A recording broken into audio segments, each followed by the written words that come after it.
São 8h03, né? A gente falou aqui, conversou um pouquinho sobre a formação da Liga Délica, né? E início ali do século V, 477, 478. Você vai ter ali nesse processo uma disputa envolvendo Simon, né, digamos ali, lastreado, né, pela figura do Areópago, né, representando essa aristocracia, e outros políticos mais populares, como Temístocles, Efíaltes, Péricles, vão estar mais ligados, mais junto ao demos, né? A massa, a população. O demos, entenda-se demos, como aponta Josiah Ober, né, em Massa e Elite. Demos, você tem a totalidade, né, da população, você tem a região geográfica, mas, sobretudo, quando você fala de demos, você está falando dos não bem-nascidos, né? Você está falando da grande massa que envolve ali os tetas, né, que são os cacóis, os mais pobres, menos abastados, e os eusita, né, que é o remediado, aquele que possui uma pequena propriedade, né? E esses três políticos, eles vão estar mais alinhados com esse grupo, né, do demos. Temístocles é ostracizado, acaba morrendo, como a gente viu na última aula, servindo ao Império Persa. Tem um caso engraçado, né, que na vida de Temístocles, em Vida Paralela, né, do Plutarco, ele dizendo que Temístocles chega para o seu filho mais velho, né, quando ele consegue se tornar ali um conselheiro do rei persa. Ele fala: poxa, que desgraça seria se a gente não tivesse caído em desgraça, porque ele estava vivendo muito melhor do que Atenas, né? Mas morreu longe da sua pátria. Deixa eu ver aqui quem é que está presente aqui, gente, dá licença aqui. Pelo menos quem está aqui. Aqui na minha tela só aparece o rosto do João Vitor. Admara, Guilherme, Júlio Jesus, Luiz, Guilherme. Presente, doutor. Oi? Presente. Está fazendo a chamada, estou aqui responder presente. Aqui a gente dá uma conferida ali para depois, quando dá o problema, falar assim: poxa, esse aí eu nunca vi. Beleza. E nesse processo, né, a gente vai falar hoje um pouquinho aqui sobre cidadania, sobre a questão de Péricles, né? E eu vou compartilhar a tela com vocês aqui, tá bom? Alguma questão aí, alguma pergunta que vocês queiram colocar?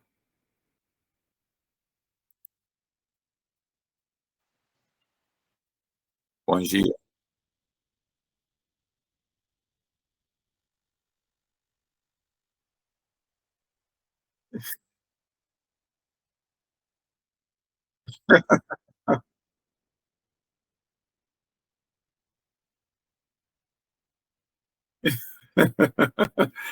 Né? Tem, como fala assim, tem males que vêm para o bem, como diria, parafraseando no mesmo sentido, outra coisa, né?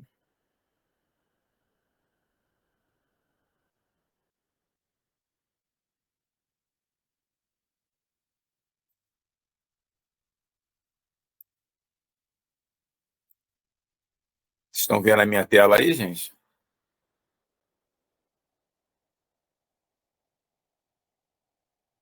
Perfeito. Tá? Péricles foi, né, uma figura emblemática dentro da história ateniense e, por consequência, né, dentro da história ocidental, porque todo bom político aí, quando se usa a referência, né, de que o sujeito ele é hábil nas palavras, é um bom administrador, ficou eternizado a figura do bom sujeito. Tanto que, naquele livro do Jäger, né, Paideia, deixa eu ver, está por aqui, que é um tijolinho também, tá aqui. Ano da guerra, tá em algum canto aqui. Né? Ele vai falar, né, de quando começa a Guerra do Peloponeso, Tucídides, embora disputasse espaço político com Péricles, estou vendo se eu localizo ele por aqui para mostrar. Vocês já conhecem, acredito. É da Martins Fontes também, assim como o da Guerra, é um tijolinho ele. Não vi qual estante está, mas não é uma estante muito próxima. Né? Ele fala, né, de que Péricles ele seria o único capaz de conduzir Atenas na vitória contra Esparta, né? Mas Péricles acaba falecendo após o primeiro ano da guerra. Péricles ele vai ter o epíteto, né, de construir a chamada democracia radical. E quando a gente fala, né, desse jogo político em Atenas, a gente teve, durante muito tempo, o discurso de que esse demos, né, essa massa, ela era manipulada, né, por essa elite, que envolvia aristocracia e oligarquia. Mas, no entanto, essa massa, né, enquanto processo coletivo, e aí cabe talvez os estudos sobre Marx aqui, né, sobre Gramsci, está analisando essa perspectiva, eles tinham muita visão, né, ou consciência no sentido de grupo, né, de nicho social, e sabiam muito bem o que seria de interessante para eles. E essa massa, ela negociava a todo instante com esses grupos. Então, uma hora, né, você via o apoio dessa massa a uma aristocracia, outra hora uma oligarquia. Né? E esse peso e contrapeso é que permitia a ideia de democracia contrabalançar. Por outro lado, também acabou, ou, né, ironicamente, esse processo que, do ponto de vista político, é bastante interessante, foi também a concepção de que foi a ruína de Atenas, né? Porque durante a Guerra do Peloponeso, Atenas ela tinha muito mais recursos financeiros e meios que Esparta e acabou sendo derrotada. A gente vai falar, talvez, na próxima aula sobre a Guerra do Peloponeso e a gente vai ver um pouco mais de perto essas questões, né? Mas, principalmente, o que chama a atenção aqui, a ideia de cidadania, né, que eu pedi, inclusive, para vocês olharem, né, sobre... Eu pedi? Não, eu estou pensando aqui, porque assim, no trabalho final, foi daí que veio a ideia do trabalho final. Né? Falar nisso, eu estou devendo a vocês, essa semana aí eu ia enviar essa nota, mas nessa correria acabei, de fato, esquecendo. Né? Eu vou ver se eu faço isso no final da aula agora, aqui, até meio-dia, eu jogo isso no barco aí, jogo no mar, para vocês poderem estar vendo a nota de vocês. Né? Essa ideia da cidadania ela estava muito presa ao ideal de liberdade. Né? A gente vai ver o Robert Wallace naquela obra, que é uma obra compilada pelo Josiah Uber nos 2.500 anos, em comemoração dos 2.500 anos do governo de Clístenes, né, da criação do sistema democrático em Atenas, ele falando que essa ideia de cidadania ela estava muito presa à ideia de liberdade. Os próprios trieres atenienses, você tinha poucos com o nome de democracia e muitos, né, com a nomenclatura atrelada a essa ideia de liberdade, porque o ruim na antiguidade era você ser escravo. Ser cidadão era um privilégio e mesmo, né, quando as pessoas falam, mas o sujeito era um teta, ele era um ferrado, mas ele era cidadão. Isso aí já era muita coisa, né? Você não ser escravo numa sociedade em que a escravidão era que mantinha a economia, né, uma base econômica, a escravidão era quadriplicado, você pode botar aí, né, elevar a enésima potência, porque você tinha 35 mil cidadãos, e 35 mil cidadãos você está falando de sujeitos do sexo masculino, com mais de 30 anos, e uma população de 300 mil pessoas dentro de uma polis, né? E desses 300 mil, você tinha pelo menos aí uns 120 mil que eram escravos. Então, é muita coisa, né? O restante eram mulheres e crianças. Então, a gente vai iniciar aqui a nossa exposição a respeito desses pontos. Sobre algumas questões que eu já coloquei ao início aqui, alguém gostaria de se posicionar ou apontar alguma questão aí que precisasse ser esclarecida?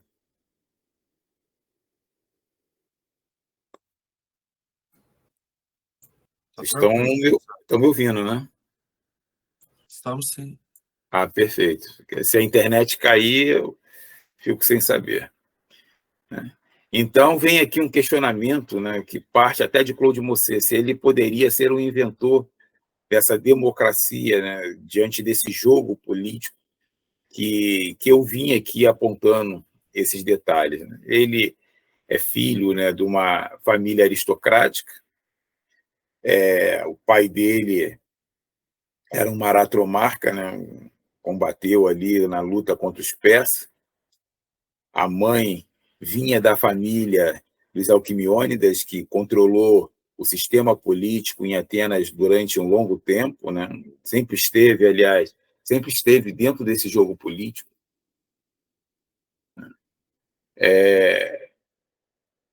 Teve aqui acesso, né, digamos, a uma alta formação no seu período, de acordo com a sua posição social, né, com filósofos, sofistas, e isso, o fato aqui dele ter estudado com Anaxágoras, trazia também toda uma postura, né, de iconoclástica diante do contexto social de produção, né, numa crença cega nas forças divinas. Então, a ideia filosófica e sofística perpassava, era também alvo, dentro dessas disputas políticas aqui, né, de comédias, né, dentro do campo teatral ali. Aristófanes adorava satirizar a figura de Péricles, chamando ele de cabelo de cebola, na cabeça de cebola, né? Como se ele usasse aquele elmo de Hoplita a todo instante na cabeça ali para esconder a cabeça. Aristófanes vai colocar esses pontos ali na sua comédia, fazendo uma figura caricata, né, de Péricles. E foi um brilhante orador, sempre teve ali conquistando, através desse discurso, o apoio das massas nas bulés, e foi eleito, né, estratego várias vezes. Estratego e também arconte várias vezes. Péricles, ele tinha uma questão peculiar, né, digamos ali, se fosse hoje, ele seria aquele político que conseguiria agradar todas as alas, né? Dialogaria aí com a esquerda, a direita, centro, e circularia muito bem aí pelas câmaras da vida. Então, rivalizou muito tempo com Cimon, durante esse período em que Atenas se estabilizou como hegemonia dentro do Mar Egeu, né? E tornou-se chefe do Partido Popular, né? Digamos, da hetaireia popular, propiciando uma série de reformas. Por exemplo, né, nessa disputa, ele conseguiu reduzir a força e influência do Areópago dentro da política ateniense, né? Eu apontei aqui já ao início que o Areópago era parte, né, era ligado ao apoio a Cimon, né? Ele vai contribuir para finalizar as muralhas, né, do grande circuito de Temístocles. As muralhas atenienses, elas eram também conhecidas, né, como o circuito de Temístocles. Muita gente, quando fala das muralhas atenienses, pensa, né, como se fosse um pequeno muro, mas Tucídides mesmo aponta no livro 1 que essas muralhas, você passava 2 carroças e mais um espaço passando em mão e contramão, né, em mão dupla ali, então era bastante larga. Quem caminha pelas ruas de Atenas, volta e meia, esbarra com algumas ruínas a respeito das muralhas atenienses, né, e que a muralha inicia em 483, ali com Temístocles, quando ele é arconte, vai ser terminada somente, né, em 460, alguma coisa aí. Então, demorou bem uns 20 anos para terminar essa muralha que circundava o Pireu, né, unia a Ágora e a Polis ao Demos, né, através da Acrópole ali. Então, era um campo de uma perspectiva militar muito interessante, muito forte, tornava a cidade uma verdadeira fortaleza. E quando a gente fala de fortaleza sob uma ótica militar, ela tem uma diferença de uma fortificação, tá? Um forte, ele serve para proteger um grupo durante um tempo, como aponta Clausewitz, né? E já uma fortaleza, ela serve para que a população, a tropa, ele possa permanecer morando, né, no intramuros durante um longo tempo. E a cidade de Atenas era uma verdadeira fortaleza na medida que essas muralhas foram construídas. Acabei falando aqui do Pireu. Sim, ele tinha alianças com outras cidades, inclusive Esparta. Tá? Quando começa a Guerra do Peloponeso, e Péricles era muito aliado, né, de Arquidamos, né, um dos reis espartanos. E o rei espartano, toda vez que chegava em Atenas, né, e se hospedava na casa de Péricles. E quando começa o conflito, Péricles vai na Assembleia, apresenta, né, todos os seus bens, declarando, para que não ficasse pairando dúvida de que ele estava se aproveitando de alguma coisa, corta, né, as relações com Espartas e, inclusive, impede, né, que qualquer uma pessoa possa habitar a sua casa, que era localizada na Cora, né, para evitar de que dissesse que, de alguma forma, ele estava se associando ao inimigo. E, sobretudo, ele vai reconstruir, né, a Acrópole. Você tem ali o Pártenon, né, que eu acho que eu já comuniquei para vocês aqui, uma experiência interessante, né, quando eu estive durante o meu estágio em Atenas, de que eu vinha das ilhas, né, gregas, e olhei ao longe ali, por volta de umas 10 horas da manhã, o sol batendo no Pártenon e o mármore brilhava, né? Hoje em dia, as pedras do Pártenon estão todas amareladas, né? Eu consegui, que isso não sirva de exemplo para vocês, tá? Mas eu consegui furtar, deixa eu ver aqui, gente, vou pegar aqui. 2 pedrinhas aqui lá do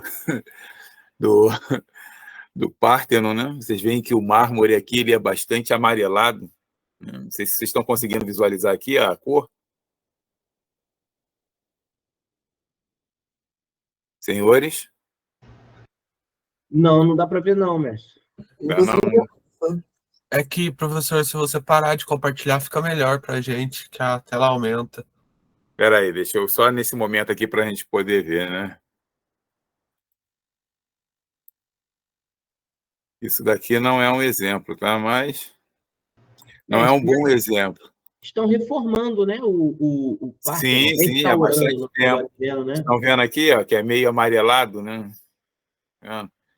Mas mesmo assim, com o sol batendo, né, ele brilha, né? E nesse momento que brilhava, eu falei assim, poxa, imagine com esse mármore novo, todos saem ali do Monte Pentélio, né? O sujeito, o quanto que ele não teria dúvidas, né, de que uma divindade estava habitando ali. Então, você tinha um templo menor e ele constrói, né, o Pártenon ali com uma estátua de 12 metros de altura, né, que já foi toda foi furtada, retaliada e não está mais ali. Da Atenar, né, com toda cheia de ouro, metais preciosos, e devia ser algo realmente impressionante. Então, ele faz toda uma reforma da Acrópole. Aristófanes, na Comédia Paz, inclusive, acusa Péricles, né, de estar desviando. Ele vai contratar Fídias, né, que é o arquiteto, para poder fazer essa reforma, a soma de altos valores, e Aristófanes acusa, né, deixa implícito, não é acusa, né, mas deixa implícito, fazendo um caricato, de que Péricles teria desviado, estava ganhando, lucrando com isso ali, fazendo uma superfaturação dessas obras, né, porque estava exigindo muito da população reformar toda a Acrópolis.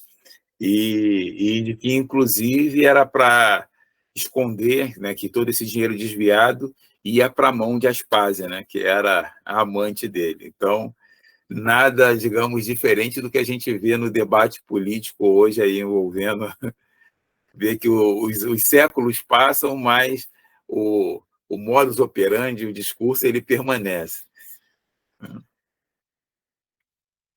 Bom, vamos adiante aqui. Vou voltar a compartilhar para a gente.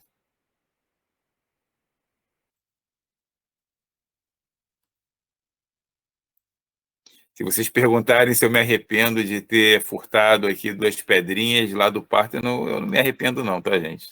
É um crime que eu levarei feliz para o meu túmulo.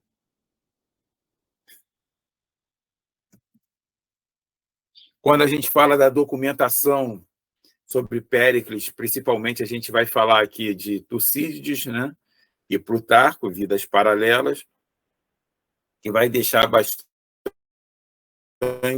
elementos, né, sobre essa figura.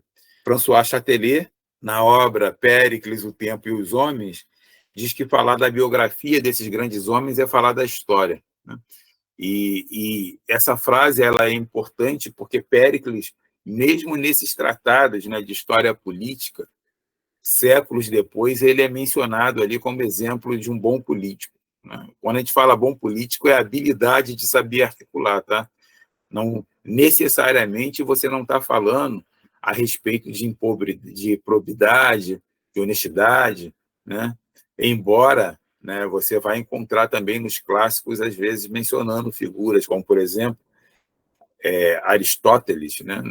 Lá na Ética vai estar falando de Solon como um homem ético, né? E assim sucessivamente.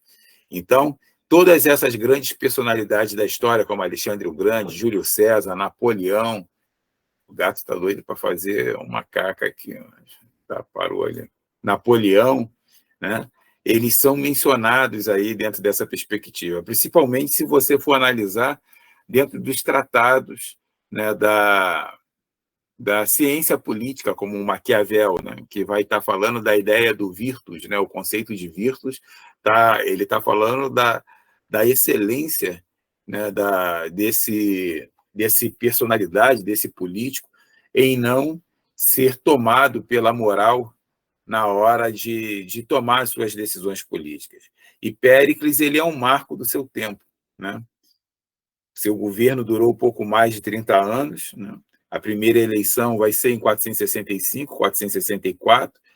A Liga Délica ela já estava estabilizada ali. Símon foi o grande sujeito ali que se estabilizou, que conseguiu estabilizar a Liga Délica, e, no entanto, né, ele acaba sendo derrotado por Péricles dentro da arena política. Por quê? Ele ficou bastante tempo na Ásia Menor, fazendo campanhas, né, militares marítimas, negociando com as polis que estavam localizadas na Jônia. Porém, né, como eu disse, ele era muito aliado ao Areópago. E, em dado momento, Símon vai ser acusado, né, de apoiar o adversário político ateniense, que era Esparta, né, num dado momento. E isso vai ser a desgraça de Símon, né? E Péricles vai conseguir sua primeira eleição, ele como um jovem político, nesse interstício entre 464 e 465. Tucídides vai documentar isso né? Entre 10 anos depois. Então, a gente vê que não há um consenso dentro da documentação, mas o fato é que a sua morte vai se dar nos 2 primeiros anos depois que inicia a Guerra do Peloponeso, né? A Guerra do Peloponeso, ela inicia em 431 e termina, né, em 404, mas Péricles morre no 2º ano da guerra, porque ele toma por decisão confiar na potência marítima de Atenas, de abastecer a polis através das suas muralhas, e a grande massa populacional ficar atrás das muralhas. Só que vem uma peste que ninguém até hoje identificou que elemento era de fato, né, essa peste, que dizimou 1/4 da população ateniense. A Guerra do Peloponeso, nesses 27 anos, Atenas só vai começar a repor esse contingente, essa geração de pessoas que faleceram durante a Guerra do Peloponeso, início do século IV, né? Ou seja, no final da guerra. Então, para que vocês tenham ideia do impacto, né, que teve as pandemias, né, o impacto que teve na decisão digamos ali, do cenário político. Não, quando a gente fala de história, né, que a história não tem o e si, que vale o contexto, as decisões dos vetores políticos envolvidos, mas apenas fora as decisões dos vetores políticos, teve aí uma série de fatores alheios a esse poder de decisão que não tinha controle, né? Como, por exemplo, citei aqui de você ter, durante uma guerra de longa duração, que foi com Esparta, você ter o seu contingente dizimado. E nesse período, ainda hoje, melhor falando, você vai ter estratégias que vão defender a ideia de guerra de massas, né? De recrutamento em massa, como Napoleão tratava, fazia em seus tratados, né, em suas análises de conflito. Mas a tecnologia, ela permite, né, que o número de combatentes não faça tanta diferença. Hoje em dia, com um drone de 2 contos, você afunda aí